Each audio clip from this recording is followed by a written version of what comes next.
If accepted by Hamas, this proposal calls for the release of all remaining hostages immediately, but in no case more than 72 hours. So the hostages are coming back, and I hate even saying this from the standpoint, doesn't sound right, but it is so important to the parents. The bodies of the young men, I believe in almost all cases, the young men are coming back immediately. I met with parents. The parents felt as strongly about getting the body of their dead boy back as they did as though the boy were alive and well. It's so important to them. And it means the immediate end to the war itself, not just Gaza.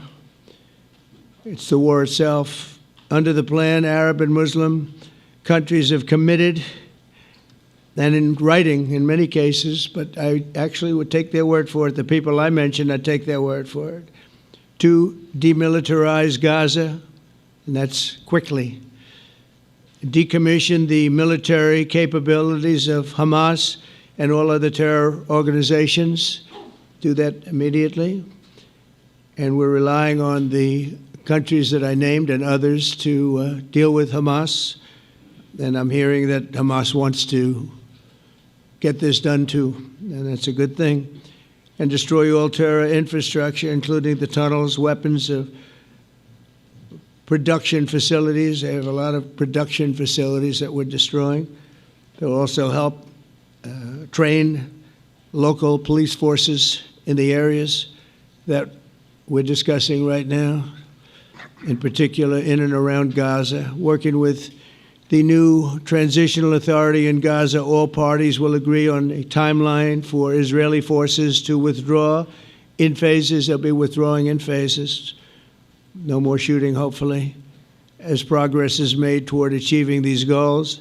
Arab and Muslim nations need to be allowed the chance to fulfill these commitments of dealing with Hamas. They have to deal with them because they were the one group that we have not dealt with. I haven't dealt with them. But the Arab countries are going to, and Muslim countries are going to be dealing with Hamas, and I believe they've already been there. I think they probably have an understanding, and they haven't maybe mentioned that, but I would imagine they do, otherwise they wouldn't have gone as far as they've gone.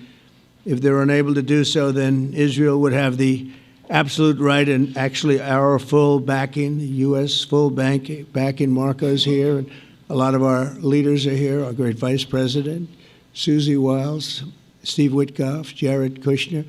They've been so involved in this process. I don't think anybody else could have done it or even come close. But it's we're right there. We're right there. First time in thousands of years, I think you can probably say, if you really look into it, if you study back, if you're a scholar, you would say thousands of years. Israel would have my full backing to finish the job of destroying the threat of Hamas. But I hope that we're going to have a deal for peace. And if Hamas rejects the deal, which is always possible, they're the only one left. Everyone else has accepted it. But I have a feeling that we're going to have a positive answer. But if not, as you know, Bibi, you'd have our full backing to do what you would have to do. Everyone understands that the ultimate result must be the elimination of any danger posed in the region, and that danger is caused by Hamas. The tyranny of terror has to end, and this is, again, something that we're looking for. This is eternity. This is for forever.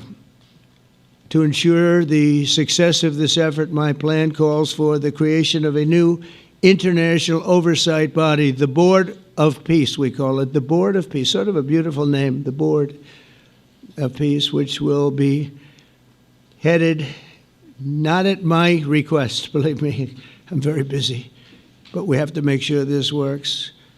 The leaders of the Arab world and Israel and everybody involved asked me to do this, so it would be headed by a gentleman known as President Donald J. Trump of the United States. That's what I want, is some extra work to do, but it's so important that I'm willing to do it, and we'll do it right, and we're going to put leaders from other countries on, and leaders that are very distinguished leaders, and we'll have a board, and one of the people that wants to be on the board is the UK former Prime Minister, Tony Blair, good man, very good man, and some others, and they'll be named over the next few days, and it'll be quite the board.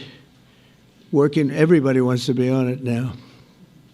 I don't know if that had anything to do.